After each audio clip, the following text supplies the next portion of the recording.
Hello and welcome to the NCWLIFE Evening News on this Tuesday, February 17th. I'm Grant Olson.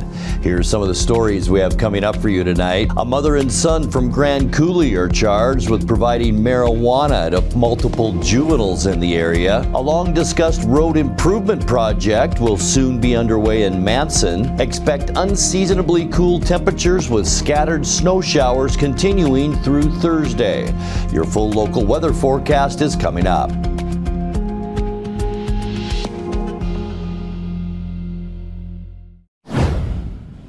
One man is dead after a police-involved shooting northeast of Moses Lake.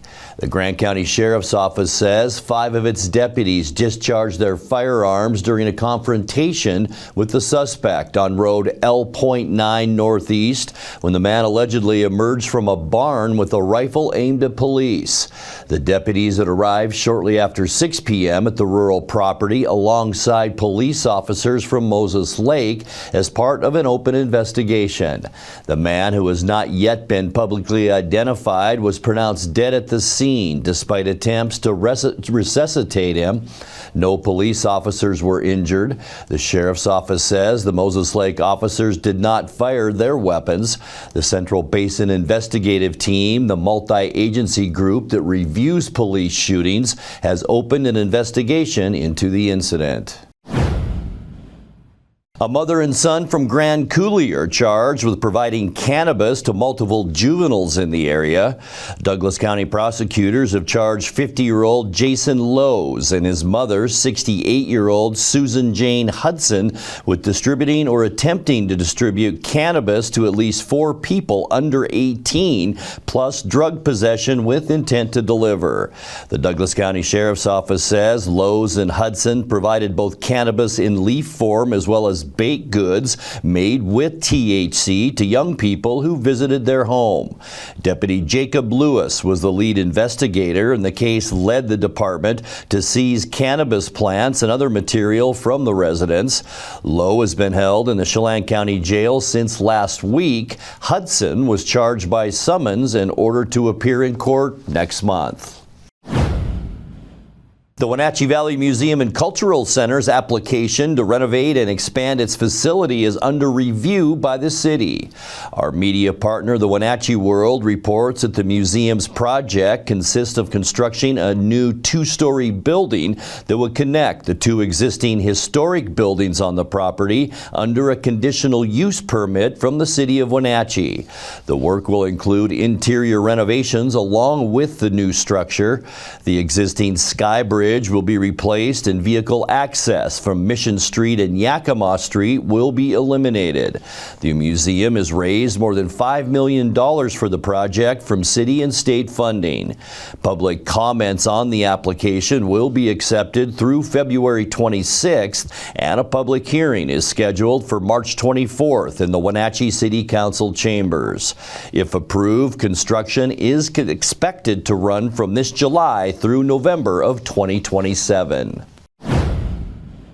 5 surplus Link Transit vehicles will go to local nonprofits to help expand transportation services in north central Washington. The surplus program is meant to address transportation gaps for seniors, veterans, people with disabilities, and other underserved communities. Eligible organizations for the program include nonprofits and public agencies in Chelan and Douglas counties. This year's recipients are Brave Warrior North Central Washington, the Chelan Boys and Girls Club, the Chelan Senior Center, Lake Wenatchee Fire and Rescue, and Purpose Boxing. The organizations will use the vans for services like providing rides to medical appointments, emergency evacuation help, inclusive transportation, and more. When we come back, a bill to create a voluntary wildfire mitigation grant program passed the Washington Senate on Friday, and the dirt portion of Birch Mountain Road is closed for what's left of the winter season. I'm Grant Olson, and you're watching the NCWLIFE Evening News.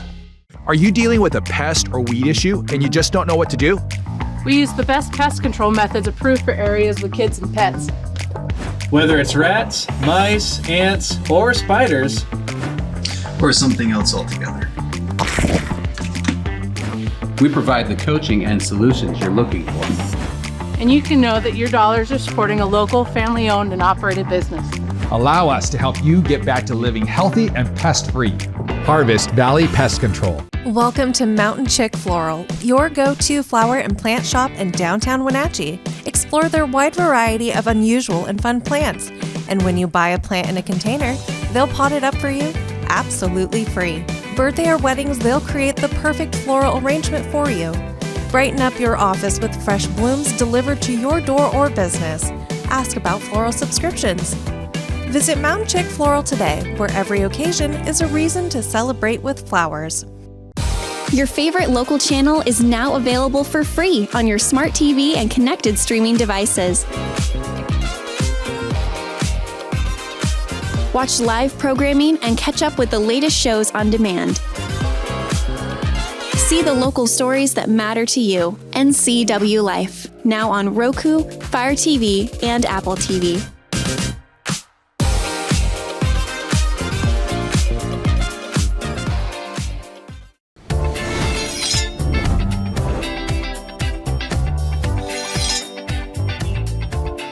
I'm Jen Mueller. Watch for my show, I Cook, You Measure on NCWLIFE. It's part cooking instruction, part entertainment, and all about connecting over food and wine with your favorite Northwest athletes. Watch I Cook, You Measure with Jen Mueller Mondays at 1, Wednesdays at 2, Fridays at 11 a.m., and Saturday and Sundays at 10:30 p.m. right here on the NCWLIFE channel. A long-discussed road improvement project will soon be underway in Manson. Totem Pole Road has been ranked as the top capital improvement priority for Chelan County since 2017, aside from those that involve bridge reconstruction. County commissioners signed off on a $2.1 million contract this week with La Riviere Construction of Idaho to widen the 2-mile road by 10 feet between Wapato Way and Furry Street, improve the drainage, and add sidewalks and guttering. That work is now scheduled to begin this spring. A second construction phase, which has yet to be funded, would improve Totem Pole's route to Manson High School. A bill to create a voluntary wildfire mitigation grant program passed the Washington State Senate on Friday. Senate Bill 6079 aims to reduce insurance policy non-renewals and cancellations due to wildfire risk and was requested by Insurance Commissioner Patty Kurterer. The bill was recommended last year by a legislative work group and would create the Strengthen Washington Homes grant program to fund wildfire defense measures based on the national safety standards. The pilot program would be funded by the Office of Insurance Commissioner's regulatory funds and not the state budget. The bill passed by a 37-11 vote and now heads to the State House. The dirt portion of Birch Mountain Road is closed for the season. The dirt road is closed seasonally to protect the roadway during periods of thaw and freezing. There are several seasonal closures in Chelan County every year, including at Horse Lake Road and Oklahoma Gulch Road near Eniat to protect the roads and wintering mule deer. Horse Lake Road was closed earlier than usual at the end of last year due to heavy rain. The roads will reopen on April 1st. Coming up next, Washington is looking for federal help in its cleanup from December's atmospheric river event. In tonight's feature story, we will let you know how much that cleanup will cost. Expect above normal precipitation in the forecast through the end of February. I'll have your local weather details coming up, along with Dan Kuntz with a look at all things sports as the NCWLIFE Evening News continues after these messages. NCWLIFE channel is your local TV station. We believe in being the spotlight and mirror to the communities we serve in North Central Washington. Programming on NCWLIFE would not be possible without our sponsors. Special thanks to our platinum sponsor, Alpine Air. Turn to the experts at Carrier and Alpine Air.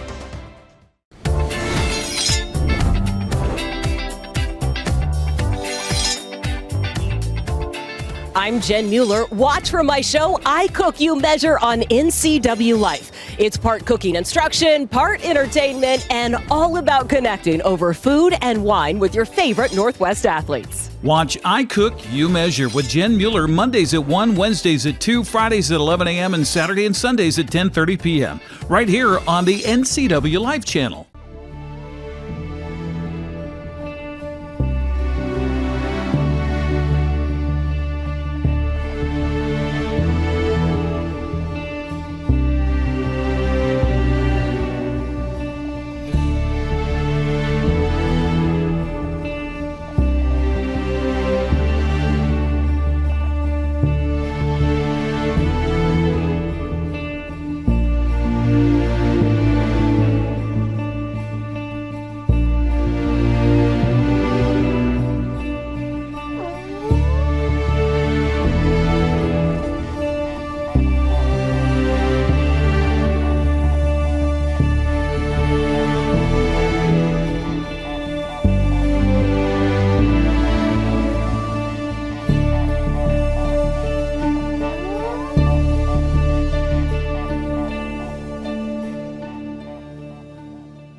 In tonight's feature story, Washington is looking for federal help in its cleanup from December's atmospheric river event.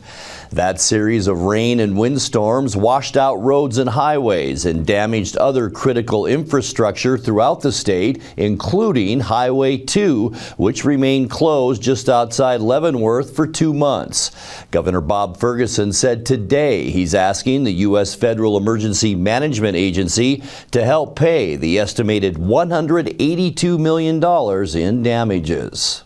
So in terms of damage assessments that we are submitting to FEMA, this historic flooding resulted in, we believe, the largest dollar amount of public infrastructure damage in Washington State in more than 4 decades, and that's counting for inflation. So this is obviously a significant amount of money.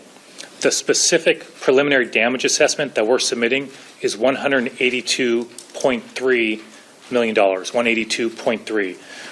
One thing I want to emphasize and underscore is this is a preliminary number. We have to meet a certain deadline for FEMA, so this number will increase as time goes on. This is very normal. So just as one example of many, we still have roads that are under snow, for example, that we still need to assess the total amount. Cost of repairs could increase as time goes on.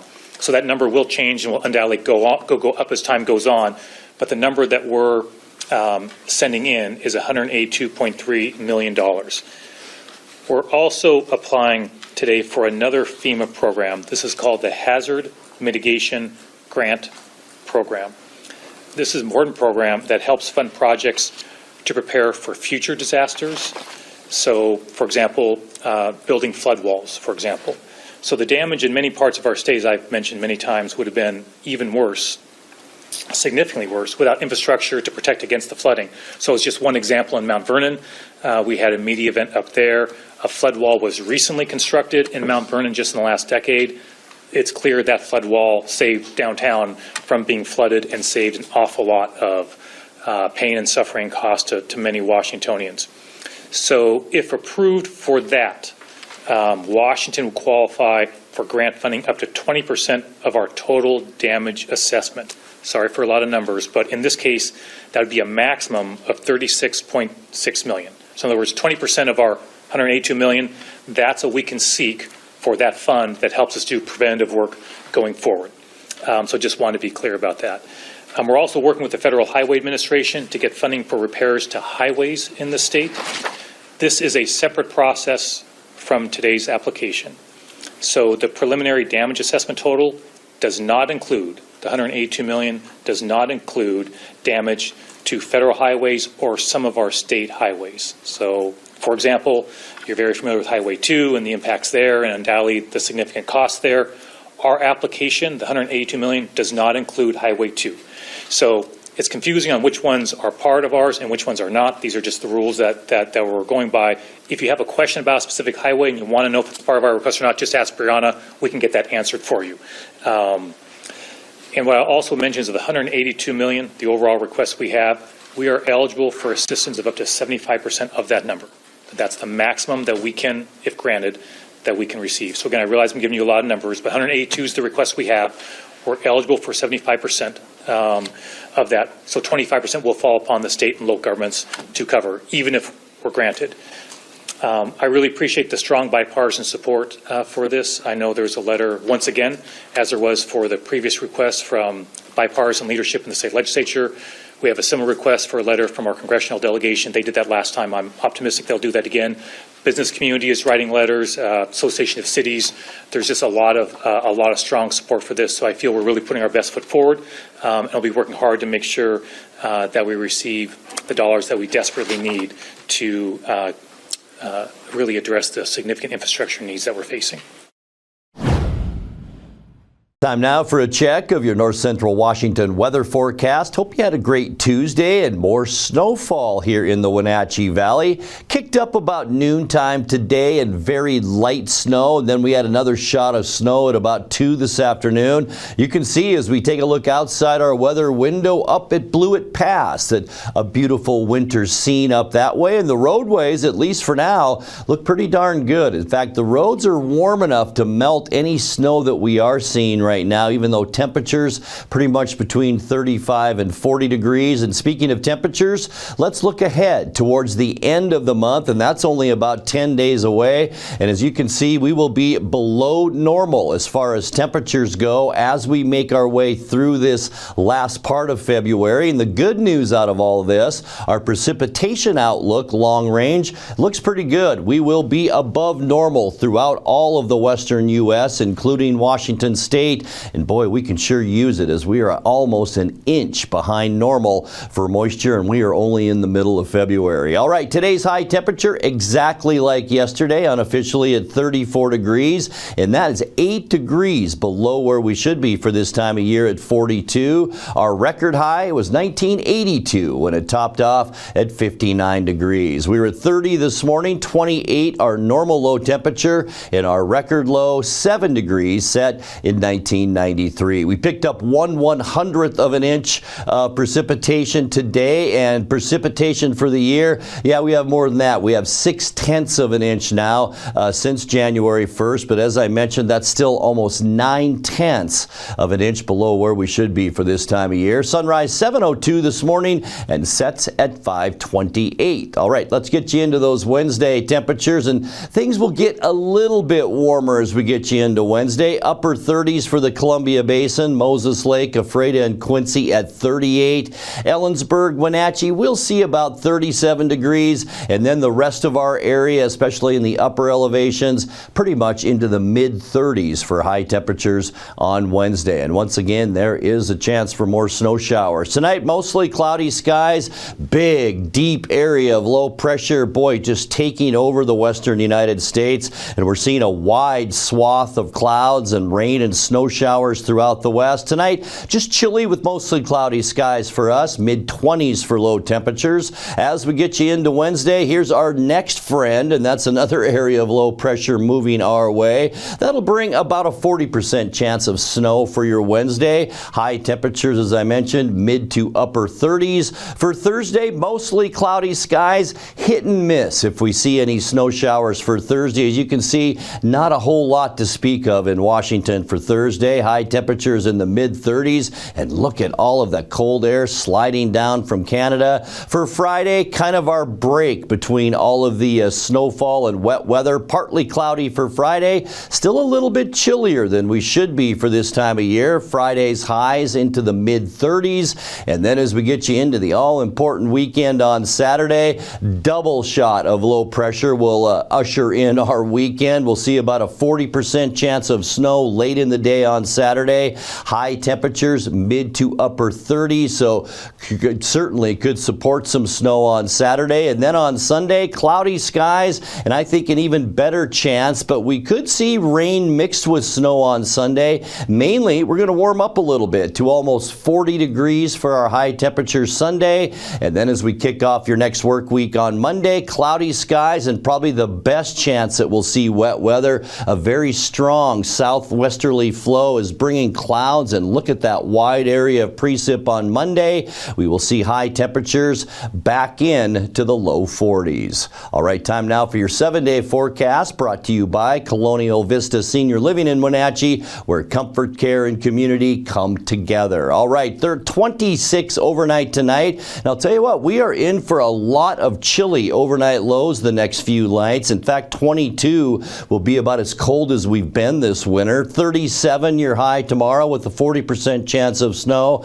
That goes down to very scattered snow showers on Thursday, and 34 degrees. A bit of a break for your Friday, partly cloudy and a bit chilly with 36 the high temperature. And then more snow and rain mixed with snow on Saturday, Sunday, and Monday, with high temperatures generally in the upper 30s to low 40s. And that's a look at your North Central Washington weather forecast. Coming up next, tonight's sports report with Dan Kuntz and more as the NCWLIFE Evening News continues right after this. Your favorite local channel is now available for free on your smart TV and connected streaming devices. Watch live programming and catch up with the latest shows on demand. See the local stories that matter to you. NCWLIFE, now on Roku, Fire TV, and Apple TV.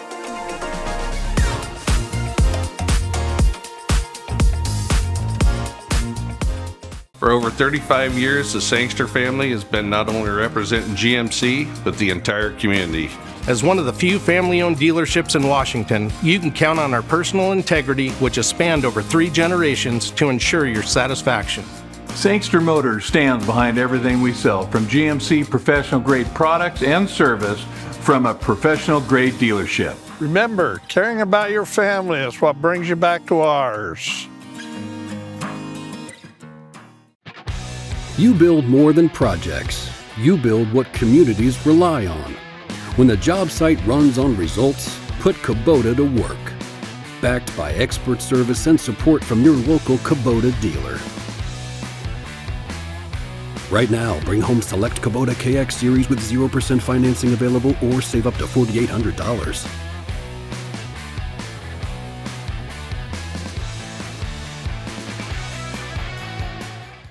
Hey everyone, Fletcher and Amy Ellington here from Live It Up.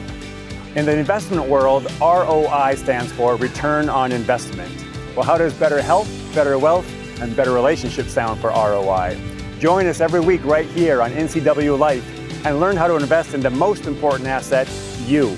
We're going to answer your questions and provide some weekly inspiration so you can create a life that you love. Join us on Live It Up.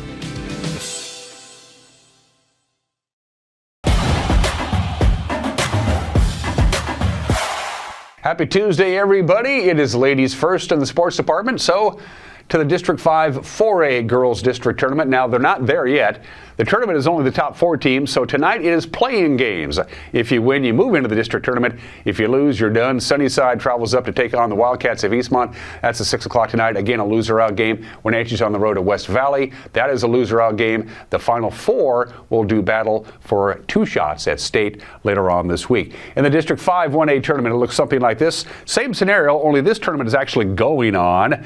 Loser-out tonight. Cashmere will host Natchez Valley at 6:30. 1/2 hour later, Wapato plays host to Cascade. Both of those games are lose, and you're done. And in the 1B tournament in District 5, it is Soap Lake and Moses Lake Christian. This is a loser-out contest tonight at 6 o'clock. Same time for Wilson Creek as they host Aniat. Winner moves on. Loser is done. That's the girls. Now the boys. Same scenario. Only 4 teams make the district, so teams below 4 have to play each other to find out who moves on. Wenatchee hits the road to take on Sunnyside. That's at 6 o'clock tonight. Win and you move on. Lose and you're done. Eisenhower will be at Davis on the other side of the bracket at 6 o'clock in a loser-out game. In the boys 1A tournament, same scenario. You lose, you're done. You win, you move on. Connell will be at Chelan at 6 o'clock. And 1 hour later, Cashmere will place host to Wapato.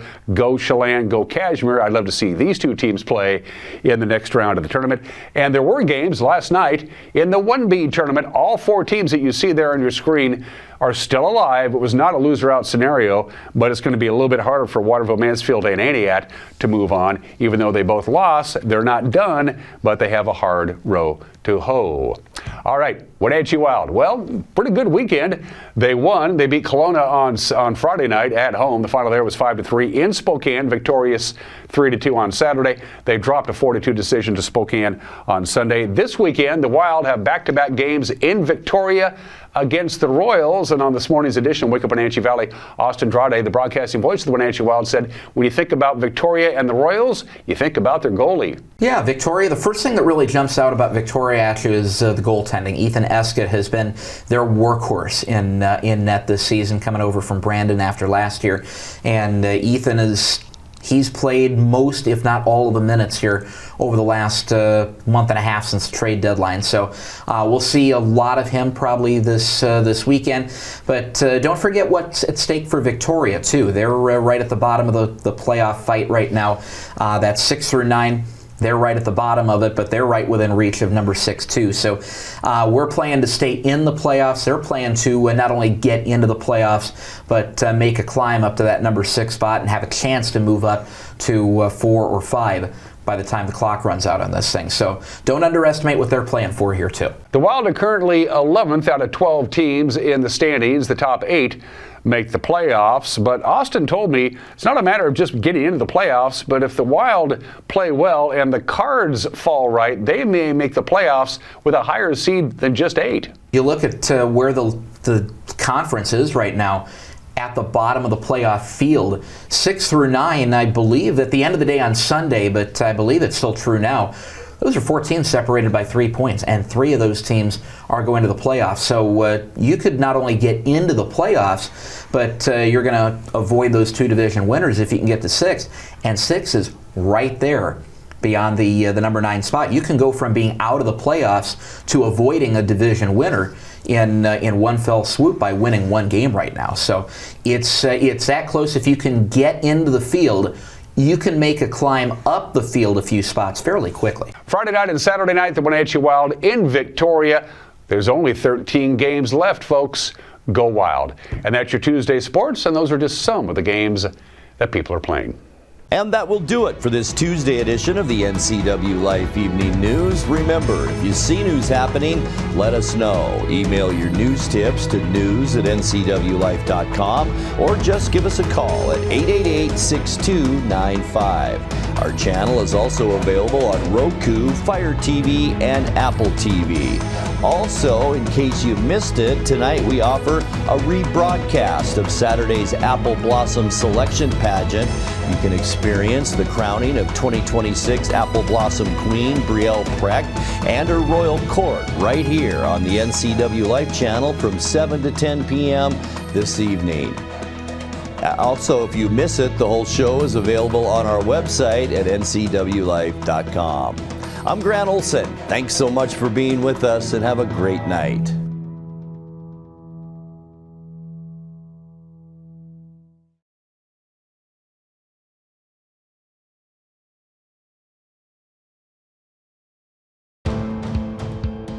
NCW Life Channel is your local TV station. We believe in being the spotlight and mirror to the communities we serve in North Central Washington. Programming on NCW Life would not be possible without our sponsors. Special thanks to our platinum sponsor, Alpine Air. Turn to the experts at Carrier and Alpine Air. It's time for BC Outdoor Sport Fishing TV, Season 16, with your host, Mike Mitchell.